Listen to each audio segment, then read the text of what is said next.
लोक कला केंद्र के प्रस्तुति।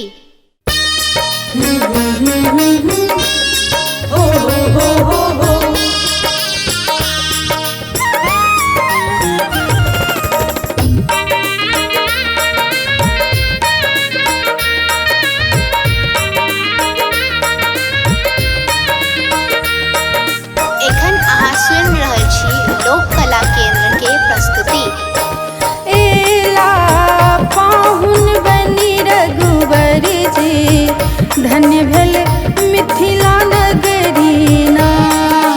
एला पाहुन बनी रघुवर जी, धन्य भेल मिथिला नगरीना। धन्य भेल मिथिला नगरीना, धन्य भेल मिथिला नगरीना। एला पाहुन बनी रघुवर जी, धन्य भेल मिथिला नगरीना। एला पाहुन बनी रघुवर जी, धन्य भेल मिथिला नगरीना।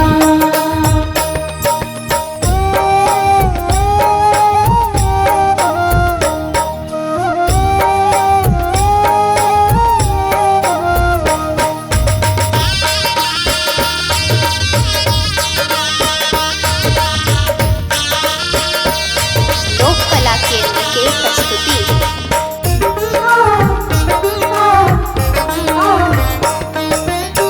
श्यामल राम जी गोरी रंग लक्ष्मण, श्यामल राम जी गोरी रंग लक्ष्मण।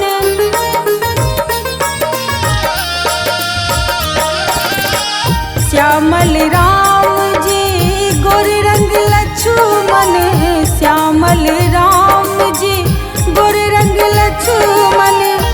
गोरे भरत शत्रुघ्न ना, गोरे भरत शत्रुघ्न ना।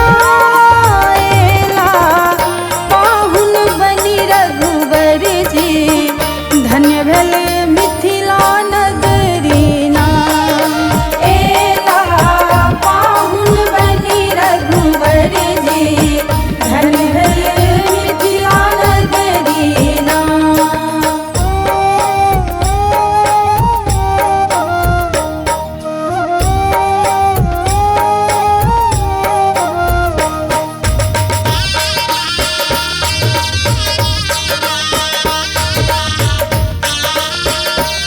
लोक कला केंद्र के प्रस्तुति।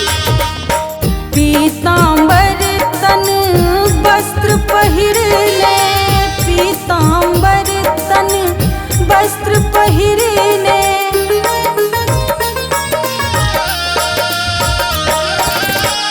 पीताम्बर तन वस्त्र पहिरले, पीताम्बर तन वस्त्र पहिरले।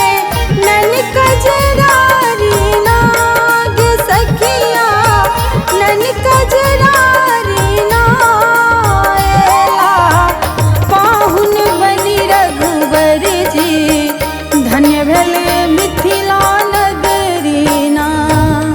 एला पाहुन बनी रघुवर जी, धन्य भेल मिथिला नगरीना।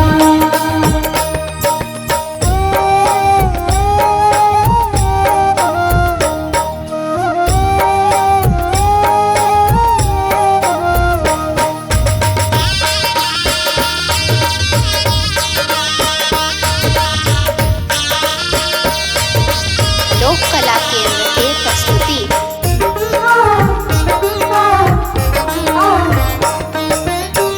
दर्शन ले व्याकुल मिथिलानी, दर्शन ले व्याकुल मिथिलानी।